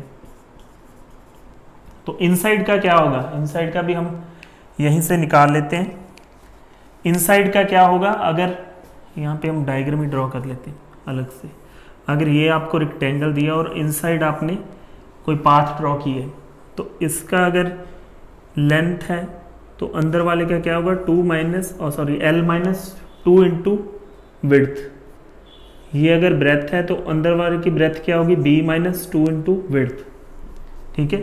तो अंदर वाले एरिया कैसे आएगा, बाहर वाले रेक्टेंगल के एरिया में से अंदर वाले का माइनस कर दोगे तो बाहर वाला एरिया है एल इंटू बी, उसमें से आप L minus 2a into B minus 2a minus कर दोगे तो अब हमारे पास रिजल्ट आ जाएगा एल बी और L B 2al 2ab 4a², ठीक है। तो अब पूरे को अगर माइनस से मल्टीप्लाई करोगे तो आ जाएगा एल बी माइनस और माइनस प्लस 2al फिर प्लस 2ab और माइनस 4a², ठीक है। एल बी कैंसिल हो जाएगा और इसमें से हम 2a कॉमन निकाल लेंगे, अंदर क्या बचेगा, अंदर बचेगा L plus B minus 2a। ये होगा अगर इनसाइड का पाथ है उसका area 2 into width into L plus B minus 2a। आपको ये रिजल्ट ही याद रखना है। आपको ये मैंने बता दिया कि ये रिजल्ट आया कहाँ से, लेकिन आपको ये रिजल्ट ही याद रखना है। इनसाइड वाले में सारे के सारे प्लस हैं और आउटसाइड वाले में सारे प्लस हैं और इनसाइड में जो ये 2 है ये माइनस का है बस।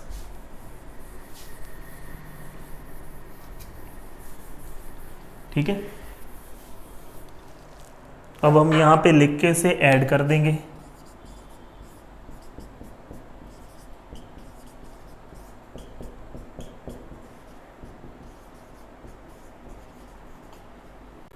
तो हमें क्वेश्चन में पूछा उसने इनसाइड और आउटसाइड दोनों साइड ही है पेवमेंट, तो हम क्या करेंगे, हमारे पास आउटसाइड का रिजल्ट भी पता है, इनसाइड का भी पता है और दोनों साइड का हमने निकालना है, तो क्या करेंगे, इसे ऐड कर देंगे दोनों को। हमारे पास आ जाएगा 4 इंटू एल प्लस बी, ये कैंसिल हो जाएगा, ये प्लस का और ये माइनस का है। ठीक है, इन एंड आउटसाइड। तो इसमें आप डायरेक्टली एल और बी ओरिजिनल वाली भर दो, आपके पास आंसर आ जाएगा। विड्थ कितनी है, ए है जो विड्थ है हमारे पास 1.5 और L plus B 30 plus 20, 4 into 1.5 6, 30 plus 20 50 और 50 इंटू 6 300 मीटर स्क्वायर। ये प्लस ये इनसाइड प्लस आउटसाइड दोनों एरिया हमारे पास आ गए। आप ये रिजल्ट याद रख लेना, अगर इनसाइड आउटसाइड पूछा तो इसमें आप विड्थ और एल और बी की वैल्यू पुट कर देना। कई बार ऐसे भी हो सकता है एरिया दिया होता है, ये इसी क्वेश्चन को अब आप करना, अगर विड्थ यहाँ से आप चुरा लेना और एरिया के इक्वल इसे रख देना, आपके पास विड्थ भी आ जाएगी, पाथ की width.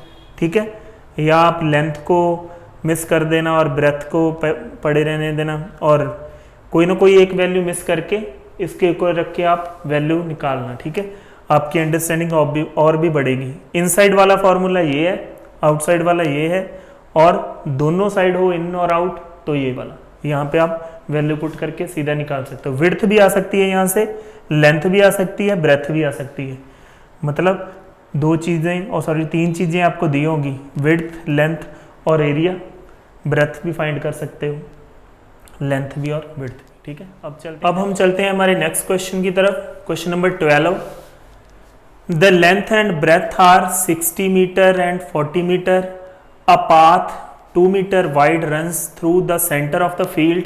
1 inch across its length and breadth, find the total area of path. ये कंसेप्ट है पाथ वाला ही, लेकिन ये कंसेप्ट नया है, ठीक है।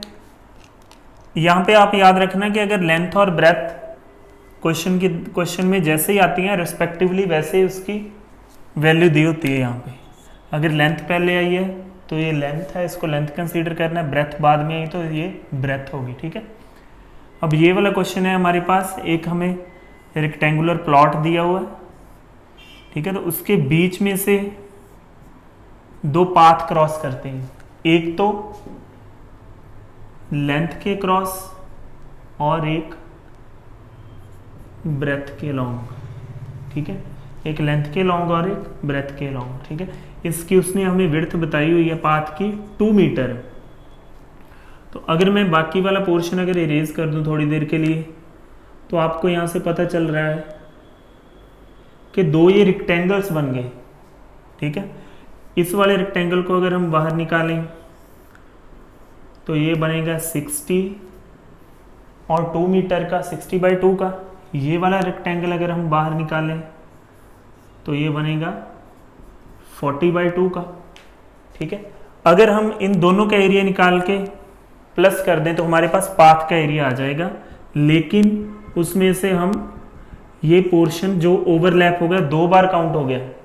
2 बार काउंट कैसे हो गया, एक बार इधर इसको काउंट किया और एक बार इसको, ये वाला ओवरलैप हो गया। ये क्या बनेगा, यहाँ पे स्क्वायर बनेगा, क्योंकि विड्थ है तो इधर भी विड्थ 2 है, इधर भी 2 है, इधर भी 2 है और इधर भी 2।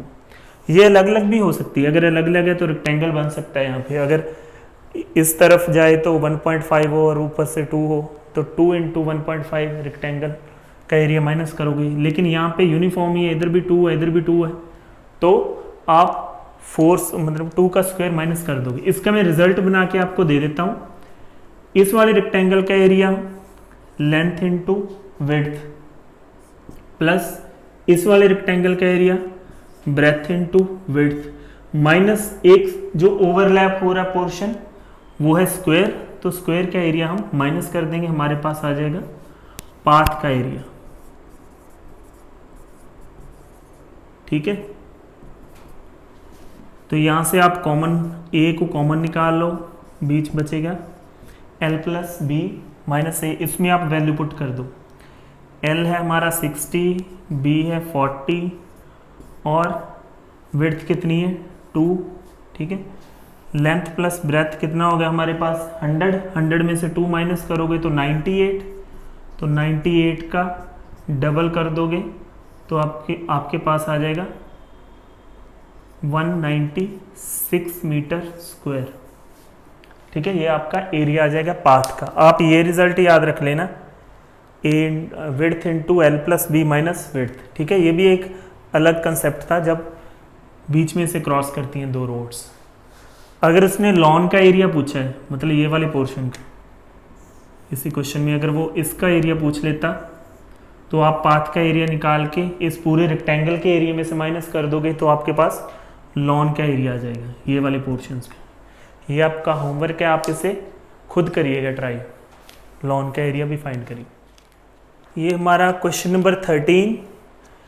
अ path of uniform width runs all around the inside of rectangular field 116 metre by 68 metre, ये हमें डायमेंशंस दे दी उसने रेक्टेंगुलर फील्ड की, एंड ऑक्यूपाई 720 मीटर, ठीक है। जो एरिया वो ऑक्यूपाई करता है पाथ का एरिया दे दिया 720 मीटर है। Find the width of path. अगर इनसाइड है तो अभी हमने किया था कि उसका रिजल्ट क्या था 2a l plus B minus 2a, ठीक है। एरिया ऑफ पाथ इनसाइड, ठीक है। ये अभी हमने रिजल्ट किया था पिछले क्वेश्चन में। तो हमारे पास विड्थ नहीं है, ए है जो हमारी विड्थ है, ठीक है। विड्थ हमारे पास नहीं है, विड्थ हमें पूछी गई है, तो यहाँ पे क्या आ जाएगा इन दोनों का सम l प्लस बी, तो ये भी हमारे पास नहीं है।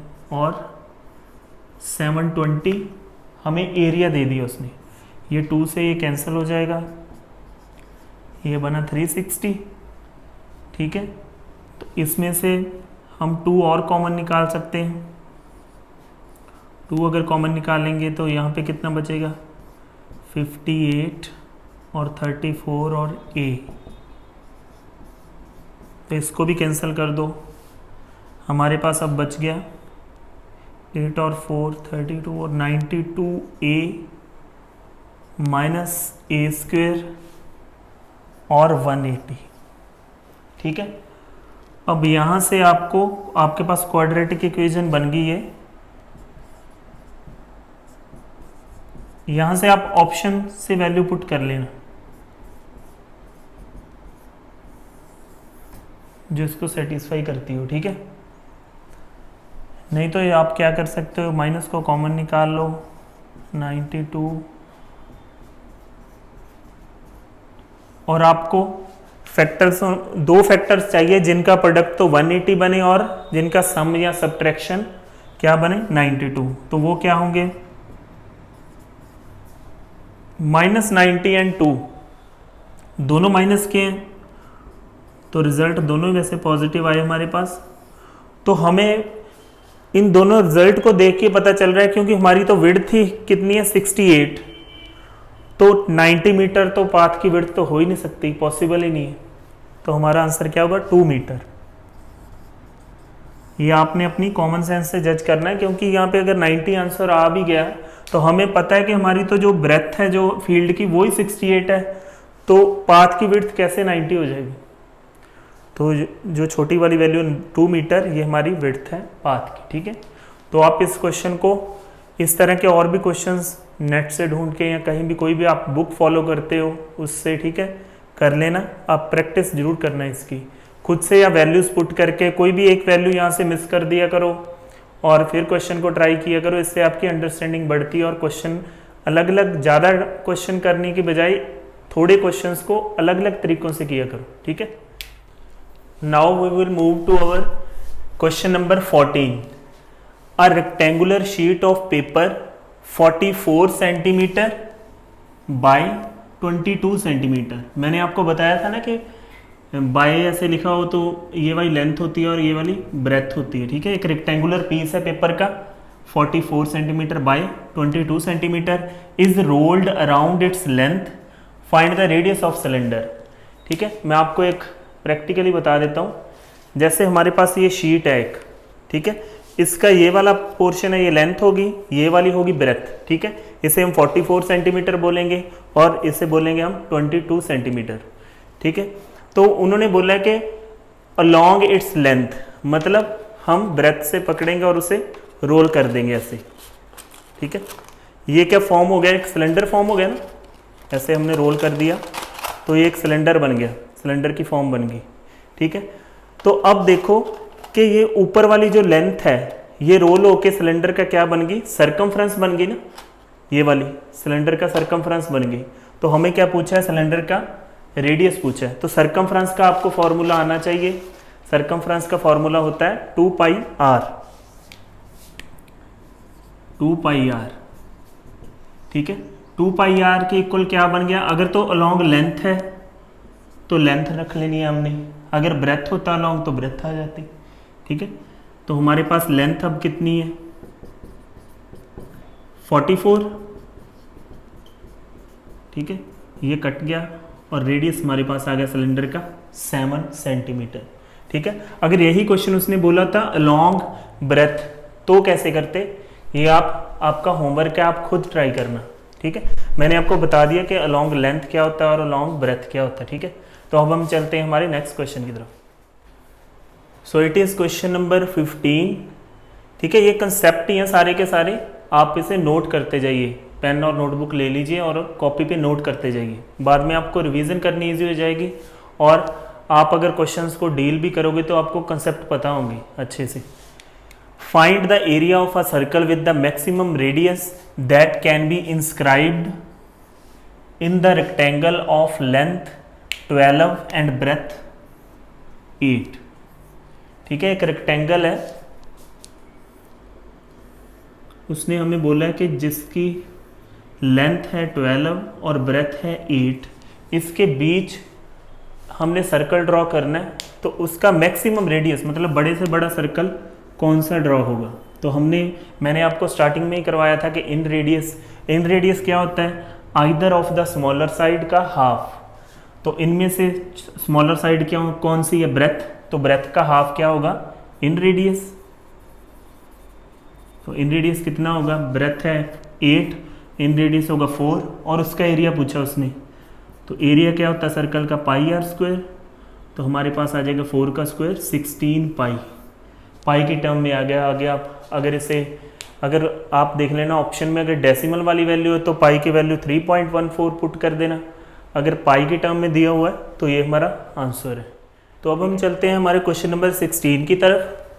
The area of circle of rectangle whose length and breadth are 21 centimetre and 20 centimetre respectively. ठीक है, जैसे लेंथ पहले लिखी है तो ये पहले वाली लेंथ है, ब्रेथ बाद में लिखी है और बाद वाली ब्रेथ है। तो हमसे क्या पूछा उसने, जो भी सर्कल बनेगा उसका एरिया। तो हमने किया हुआ स्टार्टिंग में, मैंने आपको बता दिया था जब कुछ आपको फॉर्मूलेज बताए थे। तो ये अब सर्कल क्या होता है, जो रेक्टेंगल के बाहर इसके कॉर्नर्स को टच करता हो। ठीक है, बड़े से बड़ा सर्कल यही होगा, इसके चारों कॉर्नर्स को टच करता हो। तो उसका जो रेडियस होता है वो क्या होता है, जो अंदर इसका रेक्टेंगल है इसकी डायगोनल का हाफ। ये हमने किया हुआ है। तो हमारे पास डायमेंशंस कौन कौन सी हैं, लेंथ हमारे पास है 21 और ब्रेथ हमारे पास है 20।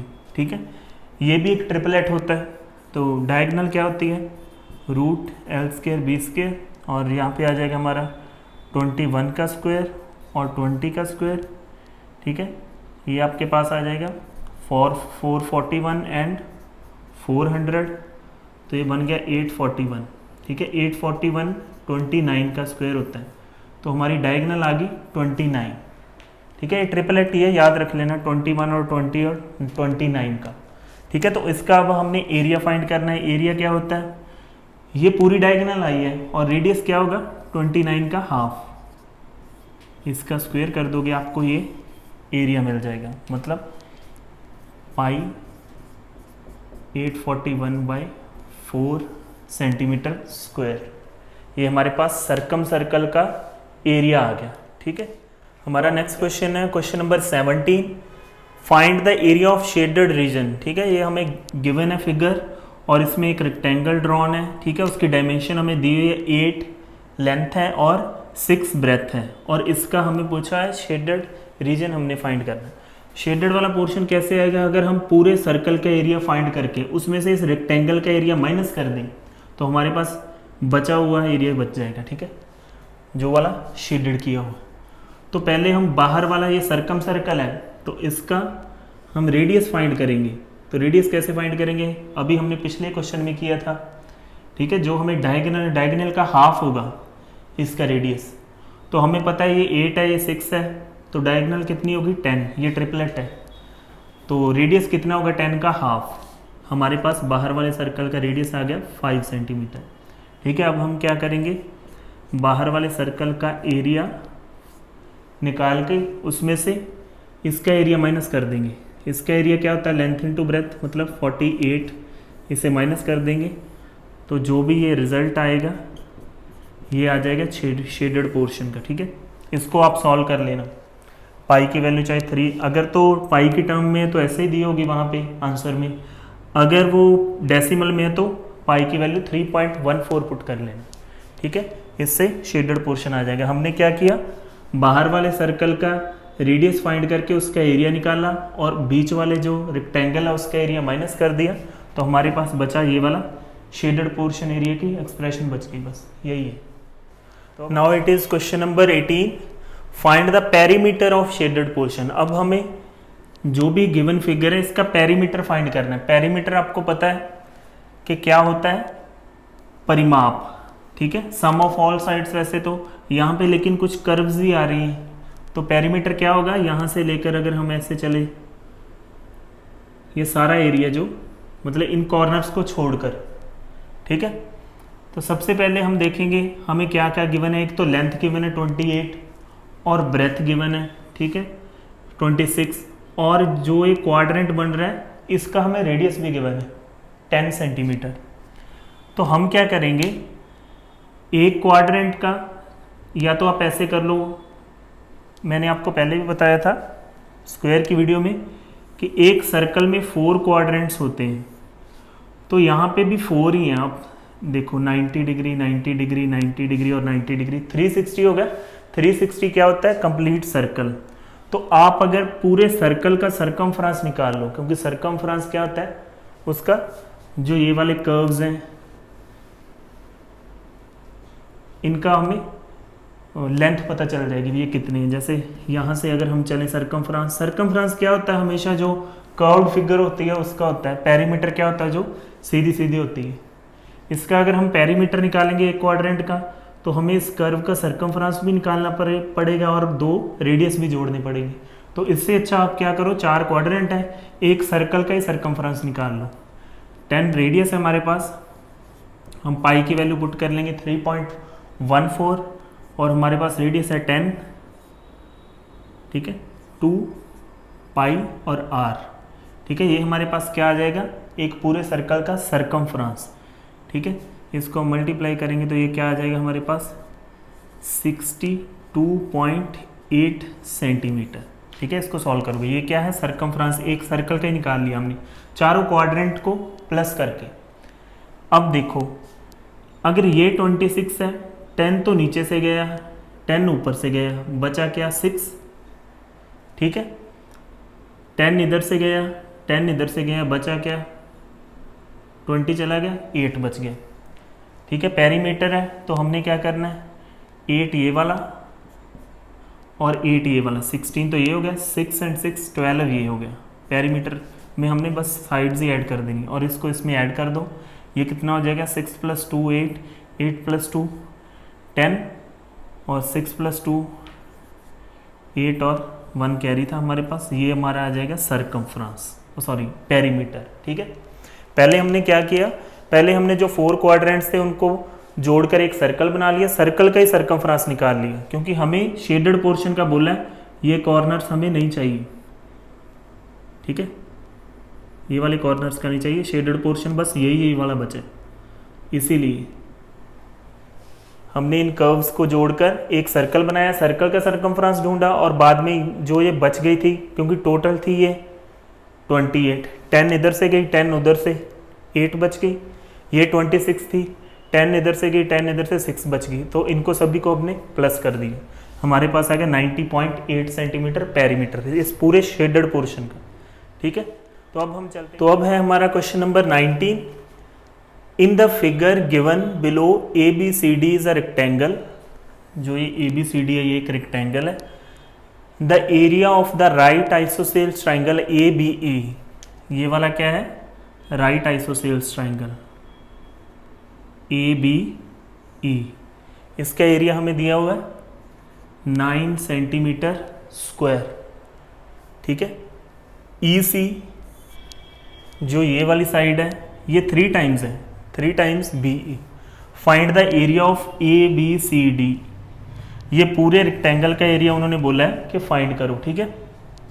तो हमें सबसे पहले देखिए, अगर ये राइट आइसोसेल्स ट्राइंगल है तो आइसोसेल्स की प्रॉपर्टी क्या होती है, 2 साइड्स उसकी सिमिलर होंगी, मतलब ये दोनों क्या होंगी AE, ठीक है। आइसोसेल्स में हमें पता है कि आइसोसेल्स का एरिया ऐसे भी निकालते हैं, half into similar sides into sine theta. तो यहाँ पे थीटा क्या है 90 डिग्री, तो आपको पता है कि साइन 90 की वैल्यू होती है 1 होती है, ठीक है। तो हाफ साइड हमारे पास है नहीं है, तो साइन 90 थीटा हमारे पास यहाँ पे 90 है, क्योंकि ये रेक्टेंगल है तो हमें पता है रेक्टेंगल के जो एंगल्स होते हैं 90 डिग्री के होते हैं, और यहाँ पे वैसे ही बोला हुआ राइट आइसोसेल्स ट्राइंगल, ठीक है। तो साइन 90 की वैल्यू 1 आ गई, तो एरिया हमारे पास गिवन है 9 सेंटीमीटर स्क्वायर, तो ये हमारे पास आ गया A स्क्वायर की वैल्यू आ गई है ना 18 सेंटीमीटर स्क्वायर, तो A की वैल्यू क्या आ जाएगी 3√2, ठीक है। ये साइड आ गई, ये वाली हमारे पास वैल्यू आ गई 3√2, ठीक है। तो उन्होंने बोला कि EC क्या है, BE का 3 टाइम्स। तो BE का अगर हम 3 टाइम्स करेंगे, 3 इंटू 3√2, तो वो क्या हो जाएगा 9√2। ठीक है, 9√2 होगी EC, क्योंकि यहाँ पे क्वेश्चन में मेंशन है कि EC is equal to 3 times BE। BE हमने निकाल ली, 3√2 है, तो ये होगी EC 9√2। अब पूरी लेंथ किसे बोलेंगे, BE प्लस EC, मतलब 3√2 प्लस 9√2, ये कितना हो जाएगा 12√2। मतलब ये पूरी लेंथ कितनी आ गई हमारे पास, 12√2। अब लेंथ भी हमारे पास है और ब्रेथ भी है। ठीक है, L इंटू बी क्या होता है, रेक्टेंगल का एरिया आ जाएगा, क्योंकि उन्होंने बोला है हमें स्टार्टिंग में ABCD क्या है, रेक्टेंगल। लेंथ हमारे पास है 12√2, ब्रेथ है 3√2। ठीक है, इसको मल्टीप्लाई करोगे तो रूट से रूट कैंसिल हो जाएगा। 12 इंटू 3 36, 36 का डबल 72 सेंटीमीटर स्क्वायर इस पूरे ABCD का एरिया आ गया हमारे पास।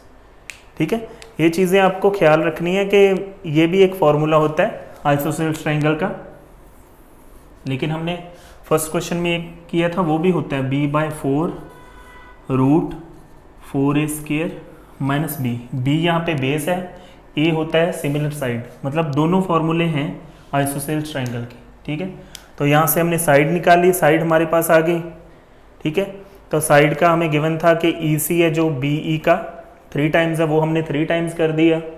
अब रूट वाली वैल्यू यहाँ भी 2 है, यहाँ भी 2 है, तो ये दोनों ऐड हो सकते हैं। ये आ गया हमारे पास लेंथ 12√2, तो ब्रेथ हमारे पास 3√2 थी, लेंथ इंटू ब्रेथ करके एरिया भी आ गया। ठीक है, तो अब हम चलते हैं हमारे क्वेश्चन नंबर 20 की तरफ। In the figure there are 2 rectangles ABCD, ये वाला जो ब्लैक वाला है, एंड APQR, जो रेड वाला है APQR। Each length 12 centimetre and width 8 centimetre, मतलब इसकी लेंथ भी 12 है और जो रेड वाला है उसकी लेंथ भी 12 है, और इसकी विड्थ भी 8 है, इसकी भी 8 है, दोनों की मतलब विड्थ और लेंथ सेम है। ठीक है, ये हमें गिवन है 7। ठीक है, ये आपको डायग्राम में गिवन होगी। तो हमें पूछा है शेडेड पोर्शन का एरिया। तो हम क्या करेंगे, हम कंस्ट्रक्शन करेंगे पहले। तो जो A है इसको इस इंटरसेक्शन पॉइंट से मिला देंगे। तो हमें प्रॉपर्टी पता है कि ये रेक्टेंगल है, तो इसके सारे एंगल क्या होंगे 90 डिग्री के। तो यहाँ पे भी एक रेक्टेंगल बन रहा है, इस पॉइंट को अगर हम कोई नाम दे दें, E पॉइंट नाम देते हैं, ये रेक्टेंगल बन जाएगा, right angle triangle, sorry ADE एक राइट एंगल ट्रायंगल बन गया। ठीक है, ये साइड इसकी 12 है, ये 7 है, तो इसका बेस होगा 1। ठीक है, इस पे हम अगर पाइथागोरस लगाएंगे तो हमें ये वाली साइड मिल जाएगी। इस पे हम पाइथागोरस लगाएंगे तो 12 का स्क्वायर, ठीक है, प्लस 1 का स्क्वायर इक्वल टू AE, इसका स्क्वायर। 12 का स्क्वायर होता है 144, 1, तो AE की लेंथ हमारे पास आ गई 145 का रूट, ये हमारे पास आ गई AE की लेंथ। ठीक है, तो अब इस वाले ट्रायंगल की तरफ चलते हैं। ये भी एक रेक्टेंगल है, तो ये भी राइट एंगल ट्रायंगल होगा, AP एंड E। ठीक है, ट्रायंगल AP एंड E, ये भी राइट एंगल ट्रायंगल होगा, तो इस पे भी हम पाइथागोरस लगाएंगे। 8 का स्क्वायर, और ये वाली साइड हमें पता नहीं है PE, और ये पता है अभी हमने निकाली AE। ठीक है, इसका स्क्वायर रूट 145 का स्क्वायर। तो अब हम इसे सॉल्व करेंगे तो हमारे पास ये वाली साइड आ जाएगी, 145 में से 64 हम कट करेंगे तो हमारे पास बचेगा 81, तो PE हमारे पास आ गया 9 आ जाएगा। ठीक है, इसका हम PE का स्क्वायर आया 81, तो PE होगा उसका रूट करके 9। तो अब हमारे पास सारी डायमेंशंस आ चुकी हैं। तो अब हम दोनों रेक्टेंगल्स का एरिया निकाल के, सॉरी दोनों ट्रायंगल्स का एरिया निकाल के इस रेक्टेंगल में से माइनस करेंगे तो हमारे पास शेडेड पोर्शन ही बचेगा। ठीक है, तो ट्राइंगल ADE में हाफ, बेस है 1 और हाइट है 12, तो इसका एरिया आ गया हमारे पास 6। तो ट्राइंगल APE, इसमें हमारे पास बेस है 8 और हाइट है 9, तो इसका एरिया हमारे पास आ गया 36। दोनों ट्राइंगल्स का एरिया हम जोड़ेंगे, ऐड करेंगे तो हमारे पास आ जाएगा 42। और रेक्टेंगल का एरिया कितना है 96। 96 में से 42 हम माइनस कर देंगे तो हमारे पास शेडेड पोर्शन वाला एरिया बच गया। अब यही वाला बचा 54 सेंटीमीटर स्क्वायर। ठीक है, हमने पहले कंस्ट्रक्शन की, फिर ADE पे ई पॉइंट हमने कंस्ट्रक्ट किया था। ADE ट्रायंगल है जो राइट एंगल ट्रायंगल है, तो इस पे हमने पाइथागोरस लगा के AE साइड निकाल ली। ठीक है, फिर ट्रायंगल APE पर पाइथागोरस लगा के हमने PE साइड निकाल ली। तो फिर दोनों ट्रायंगल्स का एरिया निकाल के सम करके रेक्टेंगल के एरिया में से माइनस कर दिया, तो हमारे पास बचा शेडेड पोर्शन 54 सेंटीमीटर स्क्वायर। ठीक है, तो अब हम चलते हैं हमारे क्वेश्चन नंबर 22 की तरफ। What would be the maximum radius of two identical circles, identical मतलब same, which can be completely put inside of inside a rectangle of 3/4 without overlapping, मतलब एक दूसरे को वो ओवरलैप नहीं कर रहे। ठीक है, एक रेक्टेंगल है 3/4 का, उसमें हमने दो सर्कल्स पुट किए हैं, तो वो आइडेंटिकल है, मतलब दोनों का रेडियस सेम होगा। ठीक है, अगर एक का रेडियस R है तो दूसरे का भी R ही होगा। ठीक है, तो हमने बताना है कि इसका रेडियस क्या होगा। तो सबसे पहले हम इनके सेंटर्स को ज्वाइन करेंगे। इनके जो ग्रीन पॉइंट है इनको हम ज्वाइन कर देंगे। इसमें हमने कंस्ट्रक्शन करनी होती है। ठीक है, फिर हम इसको एक्सटेंड करके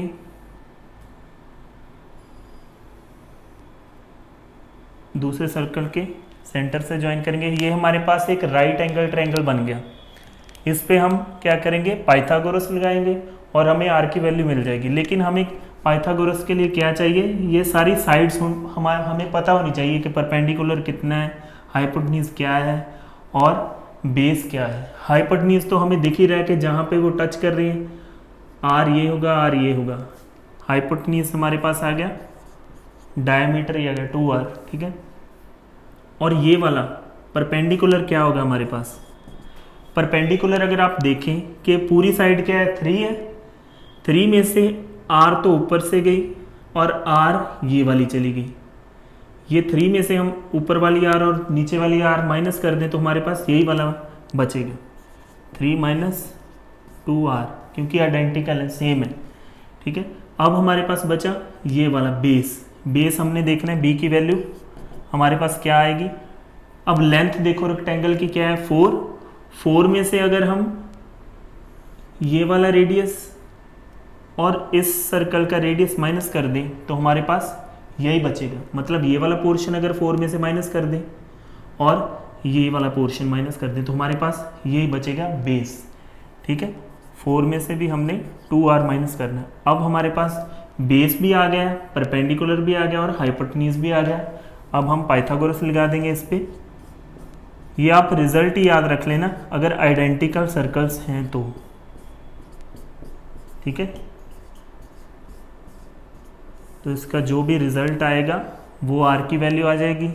ठीक है, वैसे तो आप ऑप्शन में से पुट करोगे क्योंकि वहाँ पे ऑप्शंस तो होंगी, आप सीधा यही रिजल्ट वहाँ पे डाल लेना। जो भी लेंथ होगी, लेंथ में से दोनों आपने मतलब कि डायमीटर, अगर आइडेंटिकल है तो डायमीटर माइनस कर देना, मतलब रेडियस का डबल। ठीक है, सॉरी, लेंथ में से भी डायमीटर माइनस कर देना और ब्रेथ में से भी डायमीटर माइनस कर देना, इक्वल टू डायमीटर का स्क्वायर। अगर आइडेंटिकल वाला कंसेप्ट है तो रेक्टेंगल में दोनों आइडेंटिकल सर्कल्स हमने प्लेस करने हैं तो उनका रेडियस, ये रिजल्ट है।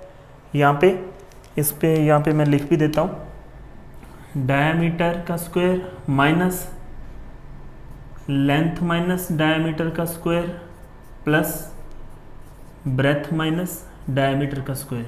जो भी आपको लेंथ ब्रेथ दी है वो यहाँ पे पुट कर लेंगे अपने। ठीक है, तो और ये जो आपको वैल्यू होगी ये क्वेश्चन से पुट कर लोगे तो LHS = RHS, ठीक है, जो भी सेटिस्फाई कर जाएगा इस कंडीशन को वही आप हमारा आंसर है। तो आप इस क्वेश्चन को, जो मैंने ये एक्सप्रेशन छोड़ी है, इसको आगे आप खुद सॉल्व करो, ठीक है। तो और मुझे कमेंट बॉक्स में इसका आंसर बताना, ठीक है। अगर आपसे नहीं होगा तो मैं कोई बात नहीं, आपको करवा भी दूंगा, लेकिन आप ट्राई जरूर करना। तो अब हमारा next question, question number 23। In a given figure length is 6 and breadth is 5. Two circles are inscribed in such that they touch each other and also each other को भी, एक दूसरे को भी टच करते हैं, and also touch the two sides of the rectangle and one of the circle has diameter 4. तो एक सर्कल का डायमीटर हमें दिया हुआ 4 है। Find the radius of the other circle, दूसरे सर्कल का रेडियस हमने फाइंड करना है। तो हमें पता है कि छोटे वाला तो इसका डायमीटर तो 4 हो नहीं सकता, क्योंकि इसकी रेक्टेंगल की पूरी साइड ही 5 है, ठीक है। तो ये वाला रेडियस डायमीटर होगा ये वाला 4, ठीक है। इसमें भी सबसे पहले हम कंस्ट्रक्शन करेंगे, दोनों जो सर्कल्स के सेंटर हैं इनको हम ज्वाइन करेंगे, फिर हम यहाँ से फिर दूसरे सेंटर को ज्वाइन करेंगे। यहाँ पे हमें मिल गया राइट एंगल ट्राइंगल, ठीक है। अगर डायमीटर पूरे का पूरा इस सर्कल का 4 है तो रेडियस क्या होगा 2, ठीक है। अब हमें राइट एंगल ट्राइंगल मिल गया। अगर हम इस पे पाइथागोरस लगा दें तो हमें छोटे वाला जो सर्कल है इसकी रेडियस हमें मिल जाएगा, ठीक है। तो बट उसके लिए हमें फिर पता होना चाहिए कि हाइपोटेन्यूज कितना है, परपेंडिकुलर कितना है और बेस कितना है, ठीक है। हाइपोटेन्यूज तो आपको दिख रहा है कि इस सर्कल का अगर रेडियस हमने r माना है तो इसका हमें गिवन है 2, तो हाइपोटेन्यूज हमारे पास आ गया 2 + r, ठीक है, ये वाली साइड। और हमने देखना अब परपेंडिकुलर कितना है, तो ये पूरी साइड कितनी है 5 में से अगर ये वाला पोर्शन मतलब r, ये वाली r माइनस कर दें और ऊपर वाली r माइनस कर दें तो यही बचेगा, ठीक है। 5 ये पूरी साइड है, इसमें से मैं ये वाली r माइनस कर दूं, यहाँ पे ड्रॉ कर देता हूँ, इसे भी r ही बोलेंगे हम।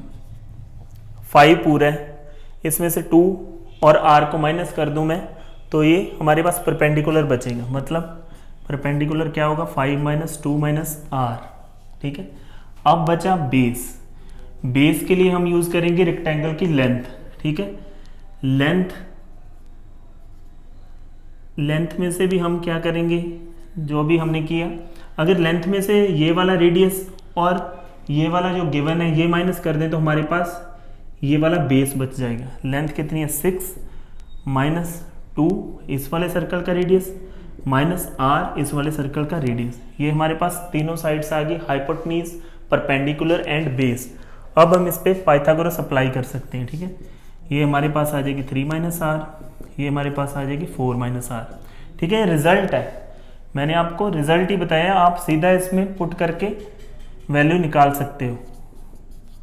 2 + r का स्क्वायर, हाइपोटेन्यूज का स्क्वायर, परपेंडिकुलर का स्क्वायर प्लस बेस का स्क्वायर, ठीक है। इसका जो भी रिजल्ट आएगा, या तो आप यहाँ पे ऑप्शन में से r की वैल्यू पुट कर लेना और सेटिस्फाई करवा देना LHS = RHS, ठीक है। जो भी वैल्यू इसे सेटिस्फाई करेगी r की, वही हमारा आंसर है, वो इस छोटे सर्कल का रेडियस है, ठीक है।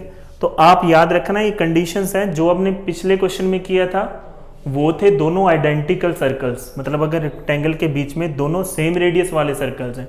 यहाँ पे ये कंडीशन है कि सर्कल है दो साइड्स को टच करते हैं, ठीक है। ये भी दो साइड्स को टच करता है, ये भी दो साइड्स को, तो ये वाला रिजल्ट बनेगा, ठीक है।